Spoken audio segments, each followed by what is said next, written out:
horseman says, "If I add this, I can't even imagine how strong I will become." He starts drinking it. And that thing's effect immediately starts to show. His eyes turn red and changes start happening in his body. Horns emerge from his head, and wings start to pop out from his back. He evolves into the evil face form. He looks at where Lin and others were and says, "It's worthy of being the Demon King's sweet wine." Now I gradually understood everything. When Lin sees that the horseman is getting weirder and weirder, he asks Elizabeth to hurry up and do something. But little girl Annie, who was standing in front, acts brave and tells Lin not to worry. She says, "I won't let him get close to you, Brother Leping." She starts casting her puppet magic, but before she could complete it, the horseman immediately closes the gap and stabs her with his arm. He kills little girl Annie and says, "First, I will eliminate some as a threat." Lin is shocked seeing Annie like that, his eyes filled with tears. The horseman throws Annie and heads toward Lin, saying, "Next is his turn." But Lin runs to Annie. He grabs Annie's hand and tells her to hang in there because Elizabeth will save her. On the other side, the horseman comes to Elizabeth. He says, "I know you are hiding your strength, but it doesn't matter." Now, he goes face to face with Elizabeth and says, "I will give you two choices. First, willingly become my woman, then take me back to your kingdom and help me inherit everything. Second, be slowly played by me until you become a waste, and then be used by me as a bargaining chip to get what I want." Saying that, he starts to laugh, which looks very disgusting with his face. Lin is really angry and asks Elizabeth to kill the horseman now. After hearing Lin's words, the horseman gets angry, saying, "Is it not your turn to talk, you trash servant?" He jumps towards Lin and starts attacking Lin with his Thunder Road. But when he attacks Lin, a huge explosion happens there, and the horseman goes flying, and all his legs break down. Smoke covers everyone, and when the smoke starts to disappear, we see Leping saying, "Fine, I won't pretend anymore now." The horseman pulls back himself. He was really confused about what just happened, feeling as if all the damage caused by his attack was instantly rebounded at him. He looks at Elizabeth in front and asks her if she did that. But Elizabeth ignores him because all her focus was on Lin. She already knows that even her, the Demon Queen's magic, can't harm the clothes Lin created with his own hands. So she thinks Lin deliberately made the horseman attack just now to let him pave the road to his own destruction. Lin's clothes are shining in a beautiful blue light. He tells the horseman that everyone calls him the hero. But wait a minute. Is he finally going to show his power? Nah, just kidding. In the next moment, Lin comes to his senses. He is really nervous, thinking it is just as he thought. Lin thinks that since he serves Elizabeth and provides her delicious food, she protects him in exchange. Therefore, as long as he is useful to her, she won't let him die. No matter the degree of danger, it's not worth mentioning in front of the Demon Queen. Anyone who wishes to kill him is the same as them trying to destroy the Queen's rice bowl. On the other hand, the horseman thinks Elizabeth is truly baffling. He laughs like a devil and says, "Elizabeth, you are so prideful and forgetful, but I only used less than half of my strength just now." He looks at Elizabeth with an angry expression and says, "Women, when facing a great stallion like me, you could have found joy. But Elizabeth, you decided to reject my iron hoof." The horseman shouts, "If that's your wish, then die for me." He jumps in the air to attack Elizabeth, saying, "The next one will be a full blow. If you have the ability, keep rebounding, and let's see if you succeed." But before he attacks Elizabeth, someone attacks him. His face gets crushed, and he falls on the ground with a solid impact. Elizabeth, who is standing there without any fear, asks, "Have you finally woken up?" The horseman is lying on the ground, and all the bones in his body are crushed. He is in too much pain and asks her what just happened. His condition is not looking good. Suddenly something slowly comes out from the sky. It is the golden dragon, which is so big that the floating island they all were standing on looks tiny in front of the dragon. After witnessing this moment, the horseman, who can die any minute, realizes this is the dragon's true form.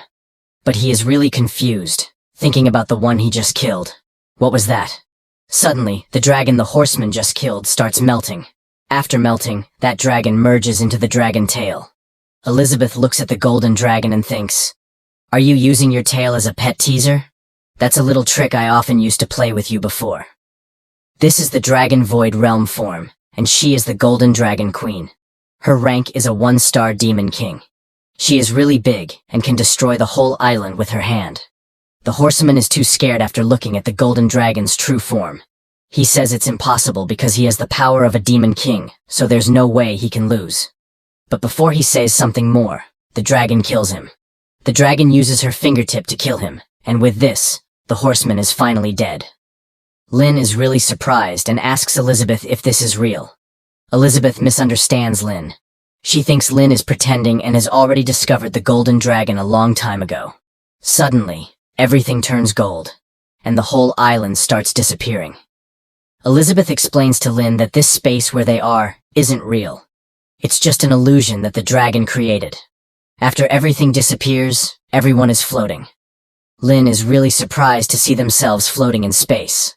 Elizabeth gets annoyed after seeing Lynn like this and says, "Even if magic is your weak spot, this wouldn't escape your perception." In the next moment, the dragon says something to Elizabeth in the demon language, and Elizabeth also replies to him in the demon language. After hearing Elizabeth's words, the dragon starts crying like a 4-year-old child, and tears start falling from her eyes. Suddenly, smoke covers the dragon's whole body, and that giant golden dragon turns into a cute loli. While crying, she said, "Master, it's really you. I was waiting for you to be back." This crybaby Loki is Emilia, Elizabeth's pet. Emilia hugs Elizabeth tightly. Elizabeth looks at her and says, "You have already been promoted to the Demon King level. Are you still that naive?" Elizabeth originally didn't want to come here and wake Emilia up because she's so clingy. But Emilia catches Elizabeth's leg, and while crying says, "Master, don't leave me again. You have been gone for 500 years without a word. Do you know how much I missed you?" Emilia started telling how she met Elizabeth. Emilia was born between heaven and earth, and Elizabeth was the one who found her in the lost secret realm and hatched her with her magical power. They formed a servant and master contract. Elizabeth not only gave her a name, Emilia, but also personally guided her, trained her, and played with her. So Emilia made a sacred oath that she would definitely protect and serve her master. After she grew up, she became her master's mount, carrying her around to fight against vile creatures. Later, in order to put an end to the constant wars, Elizabeth decided to rule the world. Emilia was happy to see her master achieve world domination one step at a time. But since then, she saw that Elizabeth's smile has become fainter and fainter. Emilia thought that Elizabeth is getting stronger, and she is too weak to help her. Unexpectedly, when Emilia went to patrol the world in Elizabeth's stead, Elizabeth went to pull out the holy sword to find the legendary hero. And there has been no news since then. In the conference room, everyone is really sad after Elizabeth goes to search for the hero. Aristotle, Minister of Mankind, says that 10 years have passed, and Her Majesty's reputation can only intimidate everyone and barely keep the situation stable. In fact, there have been undercurrents surging, and the crime rate continues to rise. Mughal, Minister of Orcs, agrees with him. He adds that several great chiefs of the Orc tribe have already announced their separation from the tribe. They can't be suppressed without Her Majesty's aid. Heimerdinger, Minister of Dwarves, says that they can't just do nothing and be like sitting ducks. Otherwise, the longer the hidden danger is let to brew, the greater the damage it will cause when it breaks out. He suggests everyone go to their respective regions and stabilize the situation while waiting for Her Majesty's return. Twyla, Minister of Elves, asks Jim, who has been following Her Majesty the longest, what does he think? Did Her Majesty really encounter any issues with that legendary hero? Jim, Minister of Demons, replies that it's impossible. He has seen Her Majesty's terrifying power. No way there is anyone in the world who can threaten that. He told them that they can do whatever they want, but he will find Her Majesty himself. The human prince agrees with Jim. He told everyone to disperse. He will find Her Majesty in his own way. In the end, the ministers scattered everything and divided the regions. Emilia was not interested in any of that, so she only took half a glass of wine. She returned to the place where Elizabeth first found her, believing that Elizabeth would come here one day. So she started waiting for Elizabeth with his favorite wine glass. Time passed. Winter came. She was still waiting for Elizabeth. Many more years later, she is still waiting for Elizabeth, her half of the body covered by the ground. Many more years later, she is still there, her whole body covered in the ground. That's how she was waiting for Elizabeth. In the present time, Emily is crying while grabbing Elizabeth's clothes, saying, "Finally, Master has returned." Elizabeth replies, "Isn't that great?" It seems like the long wait has taught you to let go of your playfulness and grasp meditation, which is the key step to reaching the Demon King level. Emily doesn't pay any attention to Elizabeth's words. She asks Elizabeth not to leave her behind again. She misunderstood that Elizabeth left without a word for 500 years, just so Amelia can grasp meditation and reach the Demon King level. Everything Elizabeth has done was for her. Lynn interrupts their conversation and asks Elizabeth to stop talking about the past because she has to quickly save little Annie. But suddenly, little Annie opens her eyes and asks Lynn where they are. Lynn is really happy after hearing Annie's voice. He asks her if she is all right. Little Annie replies that she is okay but starts crying, saying the apple brother gave her was crushed. Lynn, who is relieved that nothing big happened, told little Annie that it's not a problem. Don't worry about it. On the other hand, Elizabeth misunderstood Lynn again, thinking everything was under Lynn's control. He laid the groundwork when dividing the bananas. Amelia was like a child. She didn't let go of Elizabeth's clothes and continuously called her name. However, Elizabeth was not looking at her. She was looking at Lynn. Amelia got angry after seeing Elizabeth keep staring at Lynn. She was thinking, why does her master keep staring at that man when she didn't even look at her twice? She asked Elizabeth, who is he? Elizabeth replied that he is the legendary hero, and she stayed at his house while she was away. Amelia is not happy after hearing Elizabeth's words. She thinks the legendary hero Lynn is the one who kidnapped Elizabeth. And after 500 years, he still wants to steal her master's heart from her. She decides to settle the old and new grudges with Lynn once and for all. She calls Lynn very angrily. Lynn says hello to Amelia, saying, "My name is Leping. Nice to meet you." But Amelia is thinking something else. She smiles, thinking that now, since she can catch up to Elizabeth after reaching the Demon King level, if she joins forces with Elizabeth, she can definitely kill the legendary hero. She used her Dragon King's claw and started attacking Lynn. But in the next moment, Amelia's attack reflects just like Horseman. She doesn't know what just happened. On the other side, Lynn, who is standing fine, asks Amelia for forgiveness, saying he couldn't react on time. Amelia is too shocked because her attack just now was strong enough to destroy a town, and it bounced off just like that, after touching Lynn. Lynn approaches her and says, it's his turn to take the initiative now. Amelia is really scared after what happened just now. She thinks this is not less oppressive than her master. Lynn can actually suppress her with his momentum. She was very scared and covers her face, asking Lynn not to come any closer to her. But Lynn was not there to hurt her. He grabs her hand and helps her stand up. He says sorry to her that he didn't receive her handshake. He looks at Elizabeth and says, "No wonder you are so calm, Elizabeth. It turns out this dragon girl is your friend." Amelia doesn't know what Lynn is saying.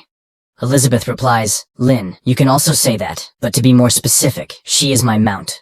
After hearing that Amelia is Elizabeth's mount, Lynn starts having some really stupid thoughts. In the next moment, Elizabeth snaps her fingers, and suddenly a purple smoke surrounds everyone. They all disappear into that smoke, and in the next moment, they teleport into the beginner's village. Elizabeth said this will be all for today. Amelia is really impressed after seeing Elizabeth's skills, saying, "Master is so cool." Because that was something Amelia could only create after stepping into the Demon King realm. But Elizabeth absorbed it in an instant with no effort at all. She is truly worthy of being called a monster. Lynn was also happy, saying it's that easy to return. He thought that as long as he held onto Elizabeth's thigh tightly, all his troubles would be nothing more than child's play. But little Annie is not happy because Lynn's house was too far away, and so she passed out from the teleportation. Elizabeth asks Lynn to please send Annie in first so she can rest, and Elizabeth still has some things to tell Amelia. Leping says okay to Elizabeth, and gets little Annie into the house. After Lynn left, Amelia, with a surprised expression, asks Elizabeth what she wants to say to her. Excited, she asks Elizabeth not to hesitate to give her orders. She can't wait to serve her master. Elizabeth asks Amelia if she has heard about the Demon Realm's Dark Guild. Amelia replies that even if she has not been outside in the past 500 years, she still heard some news of the Demon Realm before she fell asleep. So she explains to Elizabeth that it was established by Malfoy, the Prince of Mankind, and asked Elizabeth if she knows of him. Elizabeth, after hearing this name Malfoy, remembers, saying there seems to be such a person before she came to find the legendary hero. Amelia asks Elizabeth what is it? Does she want to ask him to do something?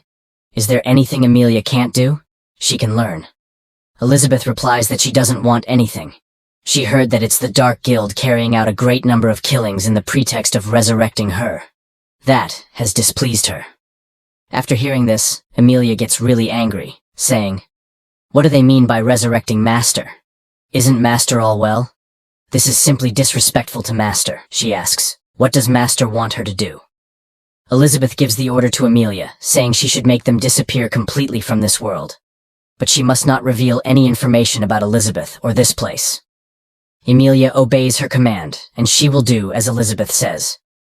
Elizabeth compliments Emilia, saying since she is so obedient, once things are done, Elizabeth will set her free. She can do whatever she wants then. Emilia asks Elizabeth to leave everything to her. She is going to go uproot the Dark Guild now. She was blushing, thinking that Elizabeth will allow her to be free and do whatever she wants. Does this mean she can get into Master's bed every night like back when she was a baby? Emilia is really happy after thinking about this, so she opens her wings and gets into the sky. But when she is flying in the sky, suddenly something starts coming towards her. In the next moment, something hits Emilia, and there was a huge explosion. Elizabeth was watching everything from the ground. That explosion was strong, and Emilia is really confused, thinking, what just happened? Who dares to attack her?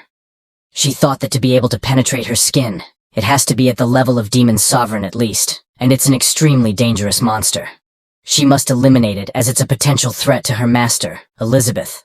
The one who attacked Emilia is none other than our overpowered real protagonist, the robot dog, who thinks that Emilia is an intruder. So it adds her as an enemy, activates its target status detected, and sees that Emilia is still alive. It increases its defense level to 2 and starts attacking Emilia. Emilia, who is still confused, suddenly sees something coming towards her. She uses her Dragon King's wings to stop the robot dog's missile attack. Emilia arrogantly said, "Choosing me as your opponent? You've made the wrong choice." But in the next moment, her facial expression completely changed. She gets really shocked after seeing so many missiles coming towards her. Emilia can't block so many missiles and gets hit by them. There was a huge explosion from those missiles. When the smoke goes down, Emilia's whole body was burned and she was barely able to fly. But our robot dog doesn't stop there. It detects that Emilia is alive, so it increases its defense to level 3 and starts preparing to launch its next attack. But before it launches its attack on Emilia, suddenly it hears a voice calling it a stupid dog. This is Elizabeth's voice, and she told the robot dog that this is her person. She asks the robot dog to let her go. The robot dog, trembling with fear after hearing Elizabeth's voice, has received a command and added Emilia into the whitelist. Emilia, after getting this much injured, realizes that this place is very terrifying, and she has to be alert next time. In the house, Lynn is making orange juice for little Annie. He asks Annie if she is feeling dizzy, suggesting she try drinking a glass of orange juice as the orange's taste can clear up her mind. While shaking, she thanks Lynn for his hospitality and starts drinking orange juice. After a sip, she feels something from this orange juice. Each fruit pulp contains rich magic power, and when it bursts open, it forms a fresh torrent of magic power, opening up the nerve cells in her body and sweeping away the fatigue. Annie realizes that this feeling she is getting is highly advanced divine magic. Because of this juice, her mind gets clear. Suddenly she starts seeing a ghost nun. That ghost nun told little Annie to stop suppressing her true self. It was just Annie's imagination. After that, little Annie starts crying, and tears start falling from her eyes. Lynn is exhausted and lies down on his sofa saying, "Indeed, the sofa at home is still so comfortable. Going out on an adventure is not for me."